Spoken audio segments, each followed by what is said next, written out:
ada banyak orang bahkan mungkin kita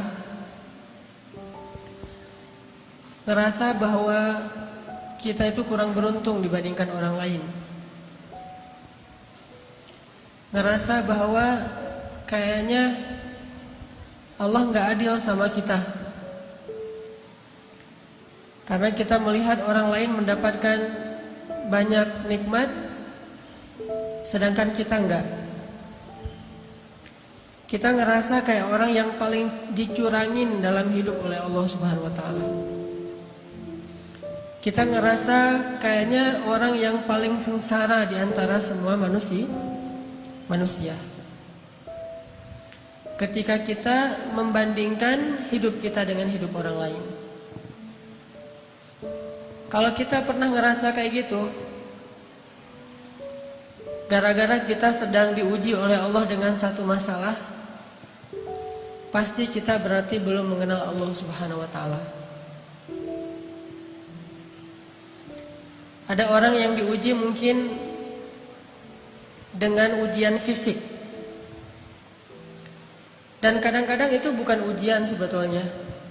Dia aja yang tidak mampu bersyukur atas nikmat fisik yang Allah berikan. Dia ngerasa warna kulitnya adalah ujian. Kayak saya gitu. Alhamdulillah ini mah bukan hitam, eksotis. Ada orang yang ngerasa jenis rambutnya adalah ujian. Ada orang yang ngerasa tinggi badannya adalah ujian. Ada orang yang ngerasa bentuk hidungnya adalah ujian. Ada orang yang ngerasa gemuk dan kurusnya adalah ujian. Ada orang yang bahkan ngerasa nasab keturunan adalah ujian. Sehingga bagi dia menjadi orang yang paling tidak beruntung karena diberikan fisik yang menurut dia tidak ideal. Ini pasti orang gak kenal Allah Subhanahu wa ta'ala. Kalau dia kenal Allah Subhanahu wa ta'ala, maka dia akan melihat sebaliknya. Kalau dia kenal Allah Subhanahu wa ta'ala, justru dia makin bersyukur kepada Allah. Ada juga orang yang merasa dirinya paling menderita karena melihat dirinya orang yang paling tidak beruntung dalam urusan harta. Dia menilai orang lain lebih beruntung karena gajinya lebih besar, karena diberikan nafkah oleh suaminya lebih banyak, karena kendaraannya lebih baik, karena rumahnya lebih luas, karena tempat kerjanya itu lebih bergengsi, karena titel dan gelar-gelarnya itu lebih tinggi. Sehingga dia merasa karena hartanya terbatas menjadi orang yang paling sengsara di muka bumi. Ini juga orang yang gak kenal sama Allah. Atau ada juga yang ngerasa dirinya tuh paling menderita karena masih jomblo. Dia cemburu kepada temannya yang nikah. Bahkan dia cemburu kepada temannya yang baru putus. Lo masih mending ngerasain gimana putus. Dah gua jadi juga gak pernah katanya. Jadian juga gak pernah, apalagi putus. Ada banyak banget hal yang dikeluhkan oleh manusia untuk dia ngerasa pantas menyebut dirinya itu sebagai orang yang paling sengsara. Ada banyak hal yang dianggap oleh manusia itu pantas dikeluhin kepada Allah Subhanahu wa taala karena memang dia ngerasa dicurangin oleh Allah Subhanahu wa taala. Abu Ubaidah bin Jarrah, suatu hari ketika dia sedang memantau keadaan rakyatnya, lagi belusukan, keliling-keliling gitu. Abu Ubaidah pernah melewati suatu hutan yang tidak ada penduduk tinggal di sana. Tiba-tiba Abu Ubaidah bin Jarrah menemukan sebuah gubuk kecil di tengah hutan. Ini lagi lewat nih bersama pasukannya, kayak lagi ada ekspansi gitu. Tiba-tiba ngelihat tiba-tiba Abu Ubaidah melihat sebuah gubuk di tengah hutan. Terus karena penasaran, Abu Ubaidah pun mendekat ke gubuk itu. Dari luar kedengaran ada seorang laki-laki bertahmid kepada Allah. Dia berucap, Alhamdulillah, Alhamdulillah, Alhamdulillah, Alhamdulillah, Alhamdulillah, Alhamdulillah. Terus dia bertahmid, memuji-muji Allah Subhanahu wa Ta'ala. Sehingga akhirnya Abu Ubaidah menjadi kepo.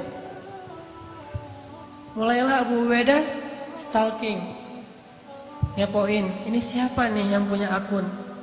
Kok postingannya itu positif terus gitu?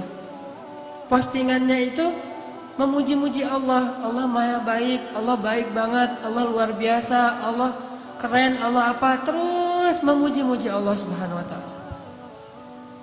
Terus begitu. Sampai akhirnya Abu Ubaidah penasaran.